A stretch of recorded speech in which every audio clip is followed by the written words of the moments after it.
Assalamualaikum warahmatullahi wabarakatuh. Perkenalkan, nama saya Lucky Ducaraka dengan NIM 2212510321. Di sini saya akan mempresentasikan terkait materi pengertian komputer masyarakat. Pada kesempatan yang berbahagia ini, saya akan mempresentasikan dengan topik-topik yang akan kita bahas. Yang pertama adalah pendahuluan, berikutnya pengertian, lalu kemudian komputer masyarakat, berikutnya ciri-ciri masyarakat berkomputer, dampak positif dan negatifnya, tantangan dan etika digital, lalu berikutnya adalah peran mahasiswa dan kesimpulannya. Kita beranjak ke segmen pertama, yaitu adalah pendahuluan. Komputer telah menjadi bagian tak terpisahkan dari kehidupan manusia modern. Hampir semua aspek ekonomi, pendidikan, sosial, pemerintah bergantung pada teknologi komputer. Konsep komputer masyarakat muncul untuk menggambarkan hubungan timbal balik antara manusia dan teknologi. Kajian ini meneliti bagaimana komputer mempengaruhi perilaku, pekerjaan, nilai, dan struktur sosial masyarakat. Tujuannya agar teknologi dimanfaatkan secara bijak untuk kemanusiaan tanpa menimbulkan dampak negatif. Lalu berikutnya merupakan pengertian komputer masyarakat. Di sini terdapat definisi, yaitu adalah ilmu yang mempelajari hubungan timbal balik antara perkembangan komputer dan kehidupan sosial manusia. Ini secara general. Namun ada juga definisi menurut Kenneth C. Loudon tahun 2020 yang mendefinisikan studi tentang pengertian komputer masyarakat adalah studi tentang dampak sosial dan etika dari penggunaan sistem informasi dalam masyarakat. Lalu menurut Rosenberg tahun 2019 adalah evolusi dari masyarakat industri menuju masyarakat informasi di mana data menjadi sumber utama. Lalu kesimpulannya dari pengertian komputer masyarakat adalah kondisi sosial di mana aktivitas manusia sangat bergantung pada teknologi informasi dalam bekerja, belajar, dan berinteraksi.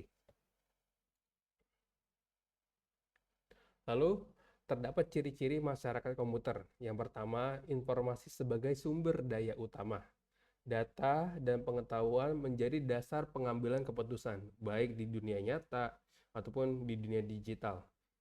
Yang terutama dalam aspek bisnis yang sangat menentukan untuk kebijakan untuk perusahaan. Berikutnya adalah ketergantungan tinggi terhadap teknologi. Aktivitas manusia dari pekerjaan hingga hiburan bergantung pada sistem digital. Semuanya sudah terdigitalisasi secara baik dan terstruktur. Lalu berikutnya adalah interaksi sosial berbasis digital.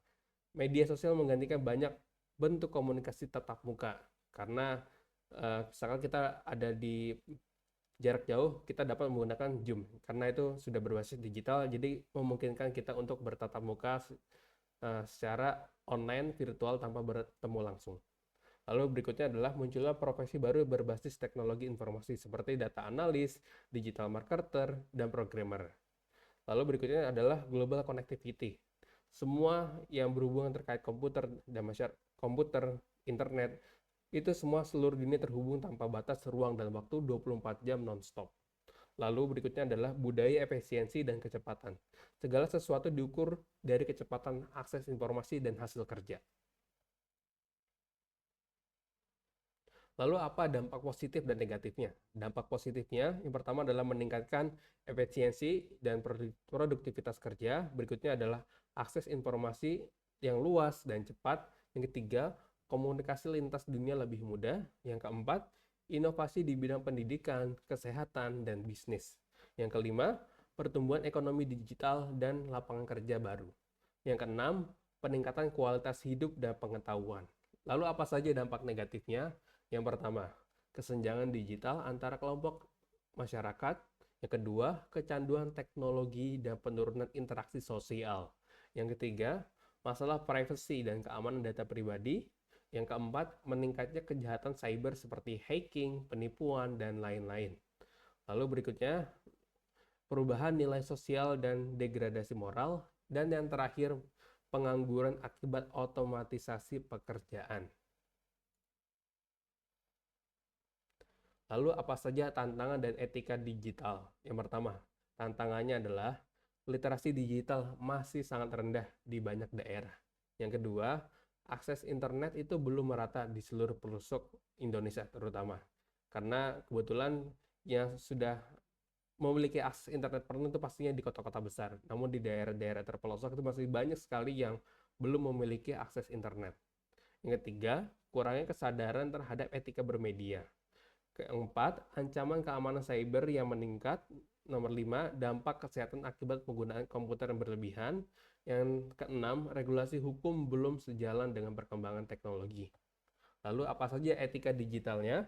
Yang pertama, kejujuran dan tanggung jawab sosial. Yang kedua, menghormati privasi dan hak cipta. Yang ketiga, menggunakan teknologi untuk tujuan positif. Yang keempat, memberikan akses yang adil bagi semua kalangan. Dan yang terakhir, menunjukkan empati dan kesopanan dalam interaksi digital. Lalu apa saja peran mahasiswa yang dapat dilakukan dalam komuter masyarakat ini? Yang pertama, menjadi pengguna teknologi yang bijak dan produktif. Yang kedua, meningkatkan literasi digital di masyarakat sekitar. Yang ketiga, mengembangkan inovasi berbasis teknologi, seperti contohnya IoT ataupun yang lainnya. Yang keempat, menjadi teladan dalam etika digital dan sosial media. Dan yang terakhir, menjadi agen perubahan dalam membangun masyarakat digital yang sehat dan positif. Lalu kesimpulannya adalah, komputer masyarakat adalah wujud nyata dari peradaban digital modern. Teknologi harus digunakan untuk memperkuat nilai kemanusiaan, bukan menggantikannya. Masyarakat yang ideal adalah masyarakat yang cerdas, beretika, dan berkeadilan digital. Mungkin cukup sekian presentasi dari saya. Lucky izin pamit undur diri. Wassalamualaikum warahmatullahi wabarakatuh. Terima kasih banyak. Sampai jumpa. Salam budi luhur.